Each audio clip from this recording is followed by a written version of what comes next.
Hello and welcome to another edition of UFO Video Addicts. I just want to remind people this is actually a current recording. It's not one of my old recordings that I'm uploading. And again, I just want to remind people, I used to have another channel, and one day I woke up and for whatever reason, YouTube decided to just delete my entire channel. So I've been uploading my old videos, and again, that's another reason why I don't have the links to, those old videos too, because yeah, I was given no warning, and yeah, I just never had, the links to all of these sites saved anywhere. But I did have the recordings, which is why I was able to re-upload those. But these videos that I do that are current will always have links to all of the videos and websites that I discuss.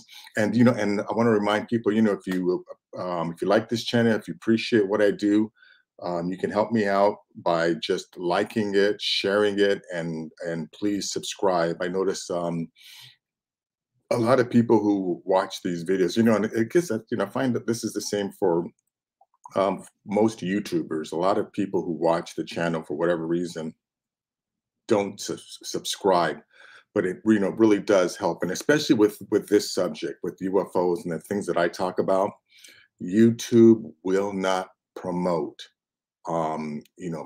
most anyone's YouTube or UFO channels. And you know what? If you're talking about whatever the establishment media wants you to know, yeah, you might get promoted, but what I try to do is I try to present the truth.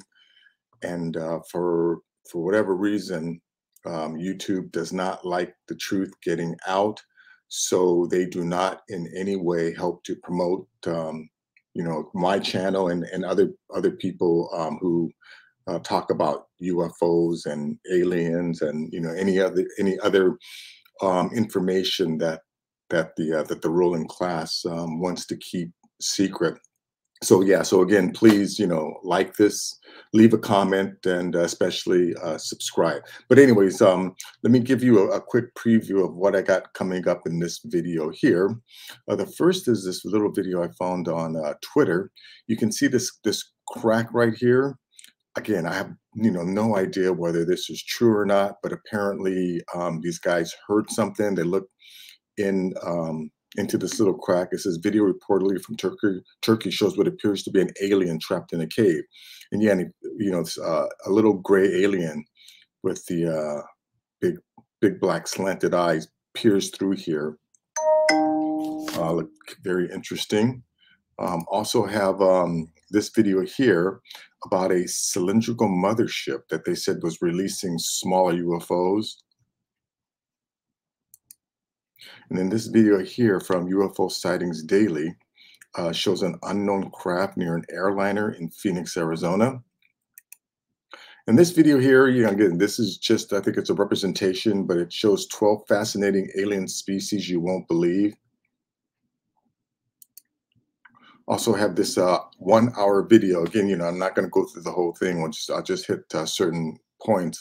But this talks about underwater alien bases and unidentified submerged objects, which goes back to what I say is that we're brainwashed to believe that they're visiting, or that they come from another dimension. Not to say that we don't have visitors, because we definitely have. Some of these crafts are definitely visiting. I wouldn't discount the idea that there are some species who are so technologically advanced or have been around for such a long time that maybe they have figured out how to travel interdimensionally, pop in and out of wormholes, or be able to travel from one dimension to another. I definitely think that's possible, but I also believe that the majority of the crafts that we are seeing, the majority of the alien encounters that people have are from beings and crafts that originate from planet Earth. So anyways, we'll look at that. Also have another one of these videos. I think the last video I put up, which is, very similar. I think it's from the same person, but they showed one, what appeared to be one Bigfoot, just like moving across the top of this mountain. And you can tell, that whoever took this video was definitely far away from here. But in this video, there's actually two of them, one here and one here. So again, they're supposed to be Bigfoots moving across this mountain. Very hard to see, but again, I will have the link for this video in the description so you'll be able to check it out yourself. Also, I have this interesting video that I found here about these Cyclopean walls in Montana. And I think this area is called Sage Pass or something like that, Sage Mountain. Yeah, but yeah, here they're standing in front of what's obviously some type of man-made construction. This is definitely not natural, but it follows the same, the polygonal shapes that are found in structures in South America and in Egypt. So this is definitely something that's been around for a long time. Yeah, you can tell, by the amount of weathering and just the weather and deterioration that this rock has gone through. I bet at one time it was perfectly cut, but this thing must have been around for such a long time that it got to this state. But we'll look at that. And then let's see, I found a couple videos from Reddit here. Shows what appears to be, these cuts. You can see that, whoever cut these things were using some type of tube saw. I think that's what they're called, or tube drill, right? When they cut these out. So yeah, this is evidence that there were highly advanced beings or highly advanced societies in the past making all of these things. Here's this one, and then here's another one that shows, what looked to be the outlines of tube drills. Yeah, look at that. Yeah, this is not something that, that primitive man or hunter-gatherers did. I believe in the ancient past, there must have been highly advanced civilizations existing on Earth. And, and I'm sure even after the Younger Dryas event, I believe that, especially like in Greece or the Mediterranean, that the people that originally built Greece and, the societies like the Minoans, the Etruscans, the Mycenaeans, I think those societies must have arrived here from another planet and set up settlements and and built those cities, because there's no evidence to indicate that like the first cities that were built in Greece or in Sumeria showed a progression to that state. Whoever built those cities knew what they were doing. They were using advanced building techniques, advanced architecture, advanced math in order to build those structures. So, I think, the only logical explanation is that,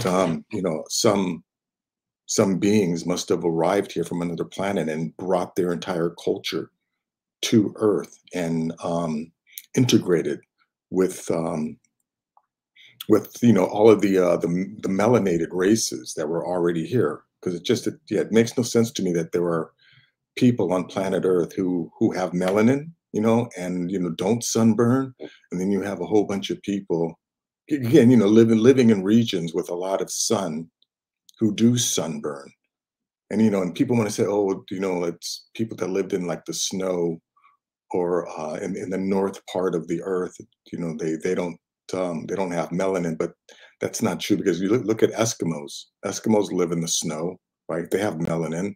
Or like the Tibetans, right? They live high in the mountains, and or even in like Peru, the societies or the cultures that lived in the Andes, right? They all had melanin, but then you have these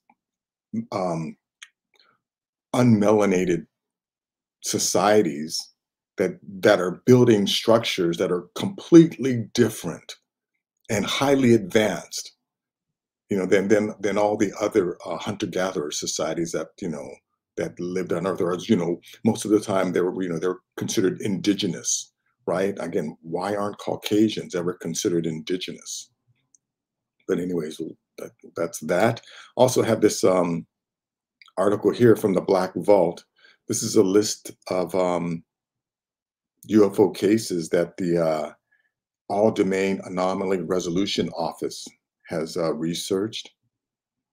And then last is this article here about the Yellow Book, and this is supposedly a book that was brought by the I think from the people of Serpo, the Greys from the planet Serpo, and it's supposed to explain Earth's history from an extraterrestrial perspective. And apparently, this book, 2.5 inches thick, it's a transparent exterior, but once you open up the book, it brings images and text in whatever language you speak. So it somehow accesses your brain, and it understands, what language you read, and it presents the history of Earth. And you again, from what this thing says is that once you start reading it, you can't stop. Otherwise, if you stop, and you close the book, you have to start all over again and start from the beginning. But anyways, we'll check that out. But anyways, let's go to this first video here. Now I'm going to make this full screen so we can see this. But yeah, look right in here. This is a 44-second video. I'm going to go ahead and play the whole thing, start from the beginning. But anyways, check this out.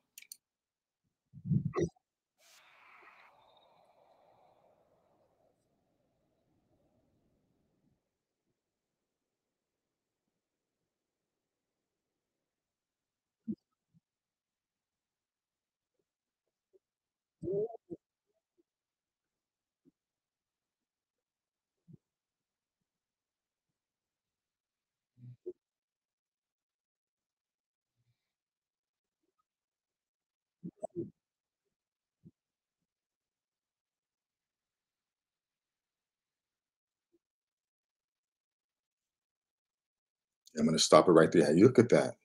You can see the black eyes right here, right? This is the top of the head. But yeah, supposedly this is a gray alien stuck in some crevice someplace. Look at that thing. Again, and I have no idea, if this video is real, but the link will be in the description. Check it out.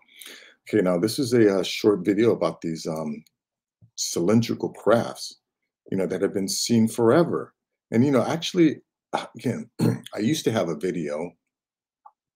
Yeah, that's one of the videos that I couldn't find of all these cylindrical crafts that you can find using Google Space. But anyways, check this out. This is photos from the Project Blue Book show Cylindrical Mothership releasing small UFOs.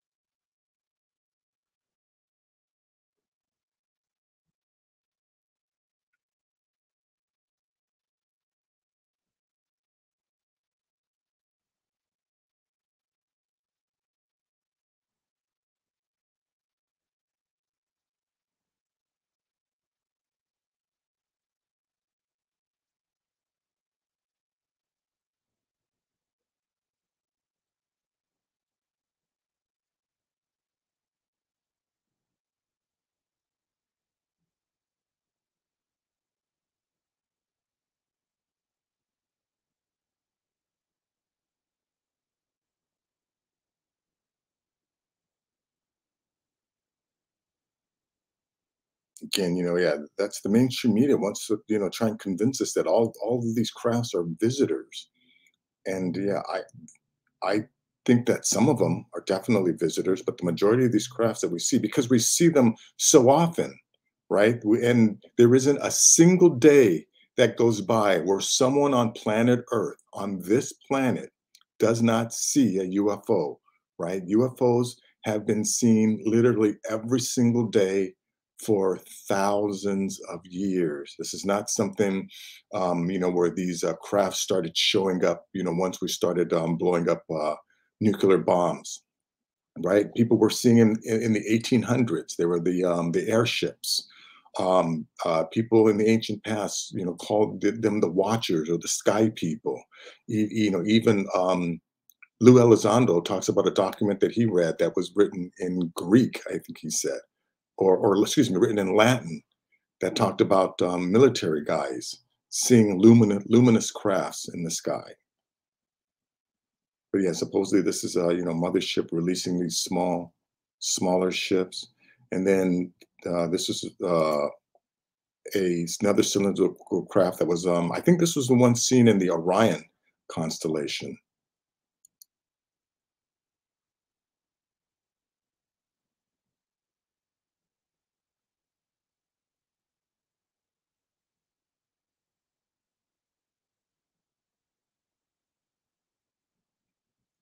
Yeah, one time I was, I saw one of these videos where someone talks about seeing these crafts in Google Sky. So I went on Google Sky and started looking around, and I was shocked at the number of these crafts that I saw. Initially I thought, maybe they were just long exposure. Maybe they were stars that were, caught in a pathway, because in order to get some of these shots, the aperture on the camera has to stay open for a long time. But yeah, if these were like shooting stars or something, every single star we would see elongated stars if that were the case. But it's only yeah, it's only occasionally that you'll see these cylindrical crafts. But anyways, that's that video. Link will be in the description.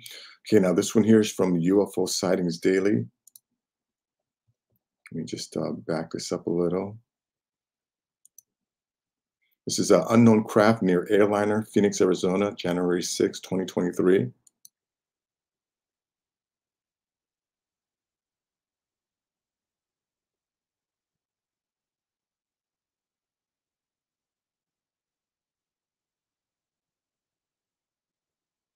Let me just jump ahead real quick so you can see. Here's the plane. I think this is the wing of a plane.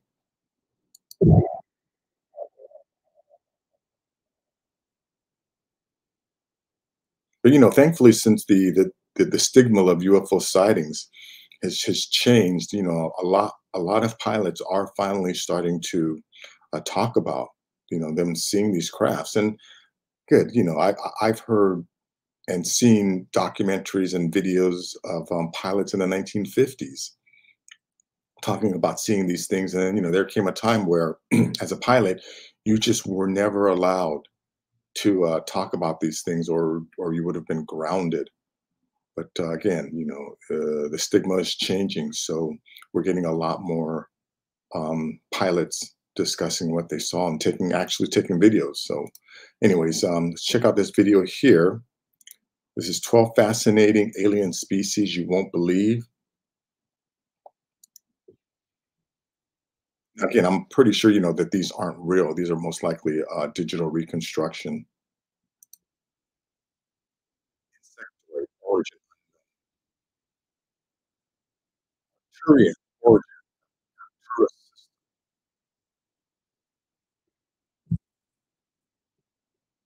because I don't want to get hit with a copyright violation for that music. Race, Lyrian, origin, Lyrian constellation. Nordic origin, Pleiades star system. Now you see, now the non-human intelligences that look like this, I believe these are again are our underwater neighbors. And according to documents released by Hal Prudoff and talked about by Jim Semivan, these are an ancient race of humans, a highly advanced race of humans that have lived on planet Earth since before the Ice Age. And we know that there are cave paintings of UFOs. So, there's no doubt our primitive ancient ancestors were seeing these crafts. So I believe that, yeah, that we've been conditioned to believe that in the past there was, only primitive humans, the Neolithic or the Paleolithic and Neolithic man. But I believe even during that time that there were these advanced species living alongside primitive human species. There's Nordic, another Nordic. Let's see. Look at this blue avian. And I wonder if this is a representation of those the ibis um, caricatures that you see in Egyptian hieroglyphics. And and then again, if that's the case, then these beings originate from this planet. Oh yeah, and another way that you can tell whether or not these beings originate from Earth or come are visitors is the fact that that they're not wearing any type of life support system, right? I've heard many stories of people talking about how they encountered people who are obvious aliens, not of this earth, but they can breathe our air. They're completely acclimated to our gravity. And then I've heard stories of other people talking about encountering aliens, and these aliens would have some type of helmet or some type of dome on their head. And I've also heard of people encountering crash sites, and they said that beings would crawl out, and it looked like they were choking, right? That they were having trouble breathing. Well, obviously, if they can't breathe this air, then they're definitely not from this planet. But the ones that can breathe our air, the ones that are completely acclimated to our gravity, and I believe that they're our neighbors. This is a reptilian from the Alpha Draconis system. Another Pleiadian. The Greys or Origin Zeta Reticuli system. Now, yeah, there's the Project Serpo, which talks about the 12 humans that went to go visit this planet. But a lot of times when you see these Greys, right, they're not wearing any type of life support system. And like in that video I just showed at the beginning, that little Gray, again, if that's real, right, he didn't seem to have any problem breathing the air on this planet. Syrian. Oh yeah, again, and going back to the Greys, from my understanding, these Greys are clones that were created by the Pleiadians, by these guys, in order to perform functions in space. Because if these Nordics have the same makeup as us Homo sapiens, right? They too must not be able to operate in space. Right. Again, as human beings, if we spend too much time in a non-gravity environment, it does something to our bones. It does something to our eyes. It affects the eyesight because our bodies are designed to work in a environment with gravity. So if these guys are similar to us, but just an older race of humans, then they too must not be able to operate in space, and they had to create the Greys in order to perform functions in space. Wow, look at that, Anunnaki, Nibiru planet. Yeah, no, yeah. The story is that that these are the guys that created Homo sapiens, race Andromeda galaxy. Again, I have no idea whether this is true or not, or this is just someone's imagination creating these things. Race, Men in Black, origin unknown. Yeah, same with these guys, and right, if these guys, Men in Black, if they're going around visiting people, right, walking around Earth, driving cars, dressed like us, breathing our air, they're not visiting. I think, yeah, we're being brainwashed to believe that they visit. Anyways, a link to that will be in the description. Now here, this is a 1-hour video. I'm definitely not going to go into the whole thing, but let me just play a little bit of this. This is, if there were extraterrestrial bases on Earth, it is logical to posit that some, if not most, are located underwater. Beyond the obvious advantage of stealth, an underwater location provides the highest probable chance for survival in the event that Earth geological and atmospheric conditions became so catastrophic to threaten extinction. Yeah, I've heard that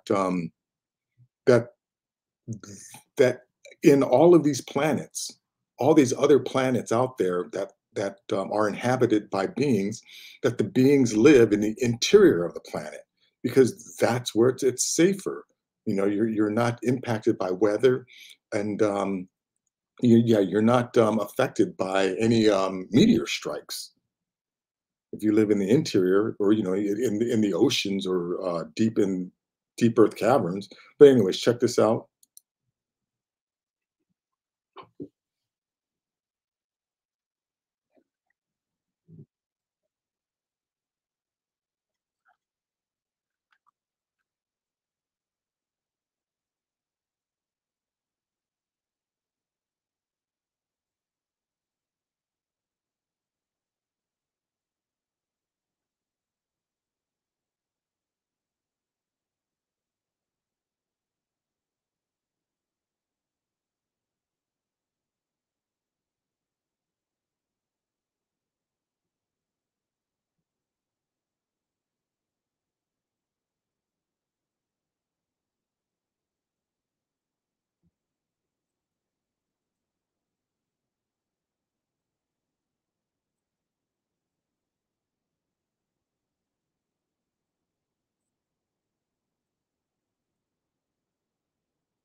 Yeah, let me just stop here real quick. And the term UAP used to stand for unidentified aerial phenomenon.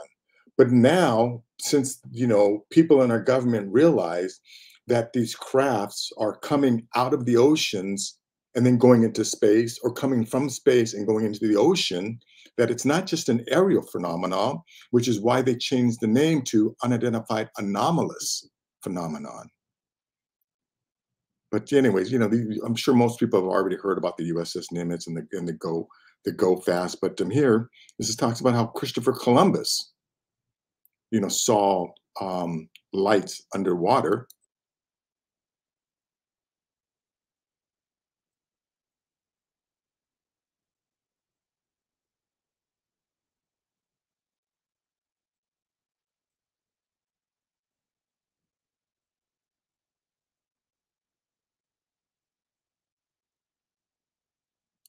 Again, I don't want to get hit with a copyright violation, so I just want to just zoom through some of these. Let me see.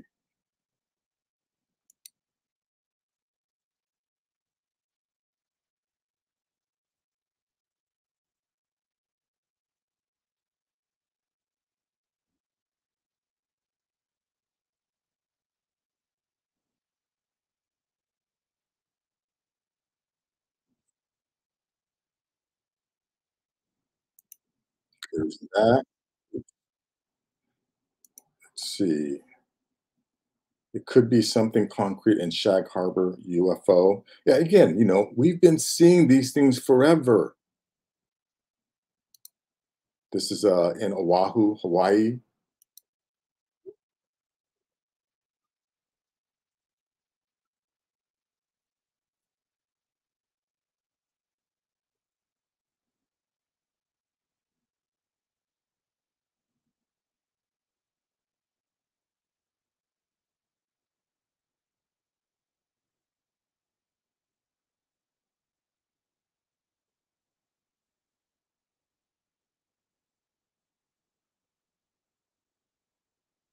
Yeah, it's just a 1 hour video. It just talks about um, crafts that have been seeing over the water, coming out of the water, for a long time.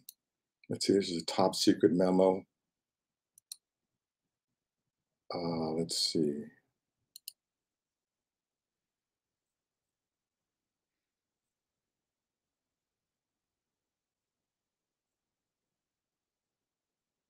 So there's Einstein and Oppenheimer talking about how these crafts are here. People see them. Anyways, yeah, this is an hour video.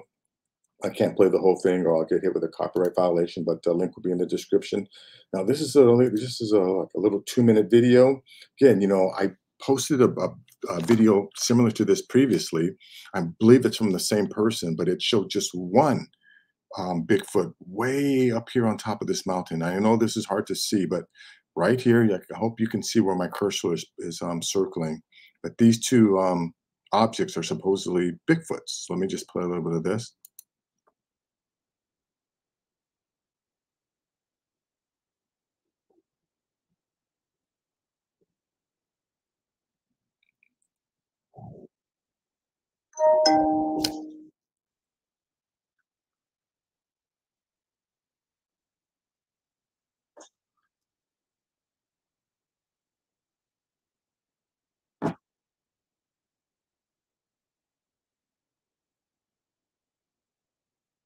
Anyways, this is as much as I want to play of that. Link will be in the description. But yeah, look right here. You'll see these two something.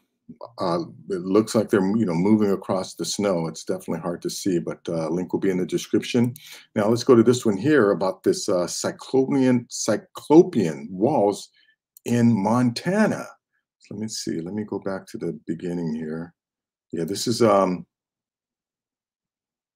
Sage Wall in Montana.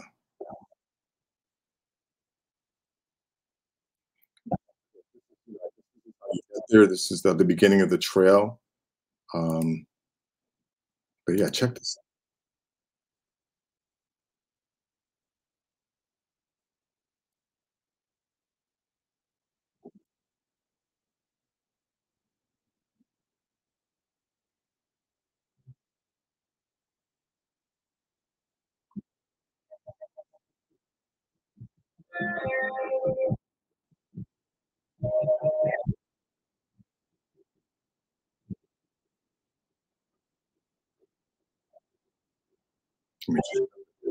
You can see, this is a polygonal construction, and it's definitely been weathered. And if yeah, just based on the amount of weathering, this thing must have been here for a long time, a long time. I can't say how long, but this is the very similar uh, construction as what you find in South America.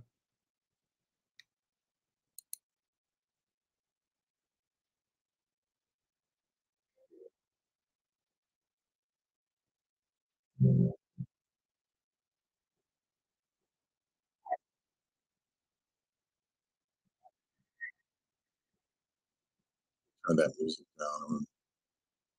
Let's see if I can find go to. Oh yeah, so look at this wall. Yeah, this is definitely not anything that's natural. And I was thinking about this, right? There had to been a time when there was somebody or a group of people who stood right here on this ground, right, and decided, right, we need to build a wall, right? Imagine the day before or the month before this wall was constructed, when when this thing was not here, all right? That means that somebody or a group of people had to make a decision that we are going to build this wall. And I wonder why they built the wall. Was it for defensive purposes, or was it for a boundary? But then after they decide that they're going to build this wall, right, you have to develop the ground here. You have to dig out. So what was the equipment that they used to dig the dirt, and then where did they get this rock from? Or I mean, if they did cut this rock from the bedrock, or these people talk about this might have been some type of uh, polymer construction where they use some type of cement, and just over time it became hard and looks very similar to granite.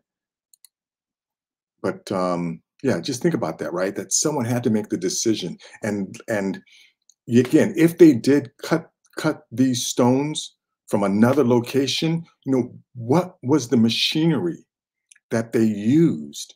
And, can you imagine being here and watching this thing being constructed? Because man, that had to happen, right? Because here's the evidence.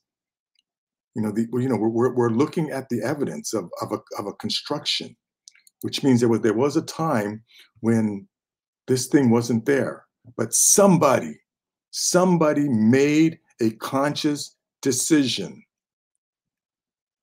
right? Made an executive decision and decided we need to build this wall here. Here's how we're going to do it. We're going to get the rocks from this location. We need these pieces of machinery in order to do that. And then imagine the day that they finished building this wall. Imagine those people stood right here on this site and examined their handiwork. There had to have been a day that took place. Anyways, link will be in the description. Let's see. Yeah, this is just evidence that, sometime in our past, there were people who were using advanced tools, advanced machinery, right, in order to cut this out. And again, because here is the evidence. There's no denying that it took place, because here is the evidence. Yeah, you can kind of see a person that gives you an idea of how big these columns must have been. This is Cava de Cusa was an ancient stone quarry in Sicily that was the source of stone used to build the temples in the ancient Greek city Selinute. This site was quarried beginning in the 6th century BC until it was abandoned in 409 BC when the city was captured by the Carthaginians. So 600 years BC, right? That's over 2,600 years ago. There was people here with the ability to cut these stones. And again, this is not, hunter-gatherers that walked out of Africa and knew how to do this stuff, knew how to create these things. Like I said, I believe that the culture that's responsible for cutting these things must have came from another planet. They must have arrived on Earth from another planet, and they brought their machinery, tools, and their culture, and they established themselves on planet Earth. And and today we call it to be a westernized or civilized.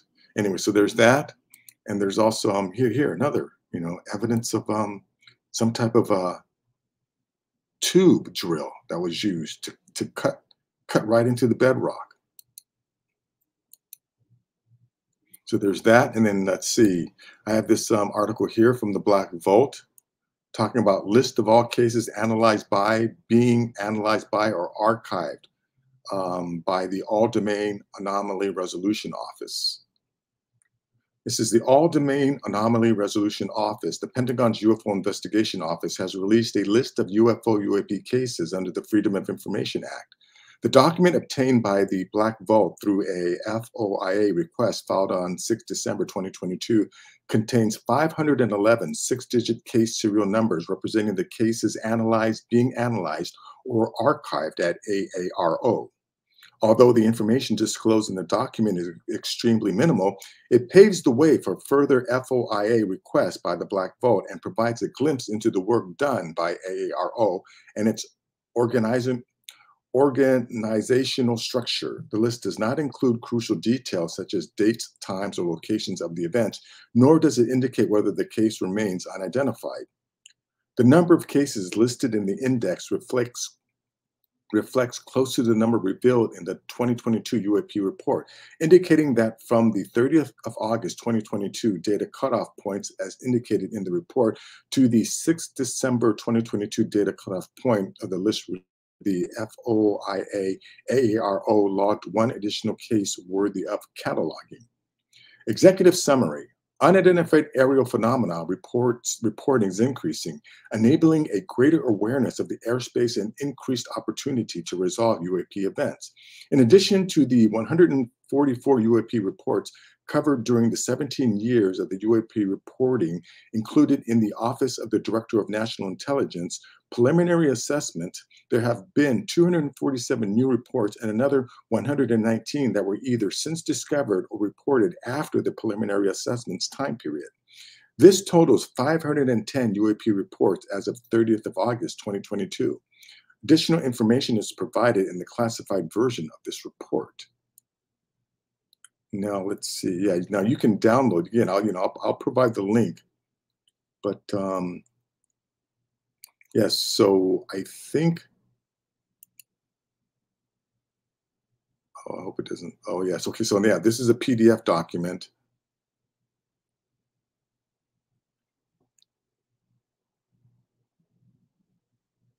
Sorry, this takes a while to load up for whatever reason.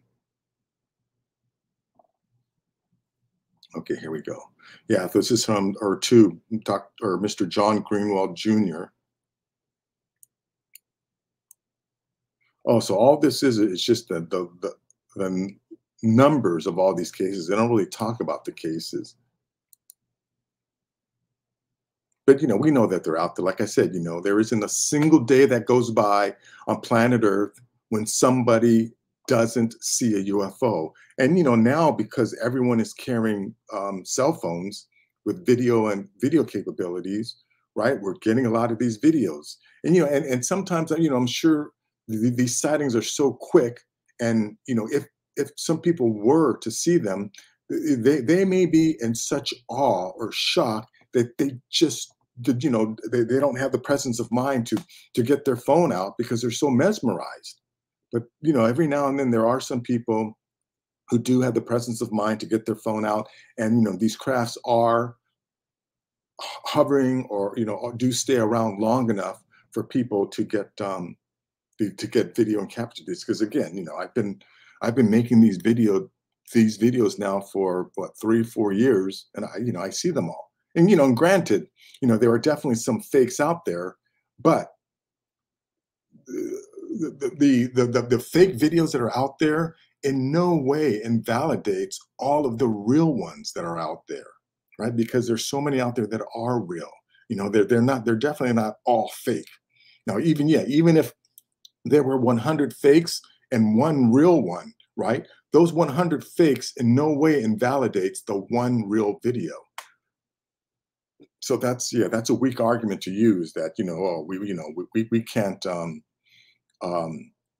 put a lot of faith in these videos because there are fake ones out there. Yeah, again, there are definitely fake ones out there, but there are also, a lot of real ones. But anyways, let's go to this last link here. This is about the Yellow Book, is the extraterrestrial history of our universe written by the aliens themselves.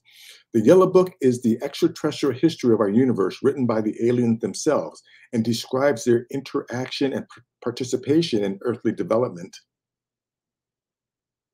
I don't know why they did that twice. It was brought to Earth and introduced to the U.S. government at the famous Holloman Air Force Base in April 1964 by a female extraterrestrial, EBE-2, which she also translated. Exactly, it's not a book. It's a block of materials about 2.5 inches thick and actually a transparent exterior. The reader looks at the transparent surface and suddenly the words and pictures appear. It's an endless series of historical stories and photographs of our universe, the planet from which these aliens come to be called Eben, their original homeland, and other interesting stories about the universe. It also contains historical narratives and various reports on the history of the Earth and its distant past. It is said that it would take all human life to read it and another life to understand it. Let me go to where they talk about how you have to, again, let me just go ahead and read this thing. The Yellow Book is an object of 8 by 11 inches and about 2.5 inches thick, which is constructed of pure, heavy materials like optical fibers. The book's curve is light yellow, hence the Yellow Book. When you place the book close to your eyes, you begin to see the words and images that shine before you. It depends on the particular speech you think. Then you will see that language. Up to this time, the United States government identified 80 types of speech. The Yellow Book tells the story of Eben's life, space exploration of their planet, social life, and other aspects, including long-term relationships with the Earth. describes their first visit to Earth about 2,000 years ago, it depicts the Earth as it was in those days. It shows a certain being, Eben, who took the form of a human being, Jesus Christ. According to the Yellow Book, he built this earthly Earth on religion, Christianity, and became the first alien envoy on Earth. The Yellow Book continues and continues, and the person who reads it says, I spent 12 hours a day for 3 days on a continuous basis and went to page 564. The pages are referred to as events, and I still have not reached the end. I do not think anyone knows exactly how long it is or that someone has come to the end. There is no end to the Yellow Book.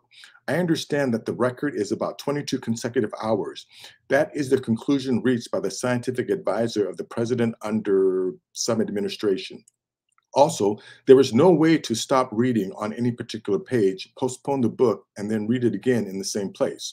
Once you postpone the Yellow Book and come back to it later, the book starts from the beginning. Though the book may somehow know the language of the person reading it, it cannot recognize the person's uniqueness. In other words, the problem of this book is such that one has to start from the beginning when it is put off for a while. When you get to page 564 like me, postpone it, and then your book just returns you to the very beginning of the first words you have read the whole 12 hours in a row before you get new information. As has been said, the Yellow Book goes back to 2000 BC.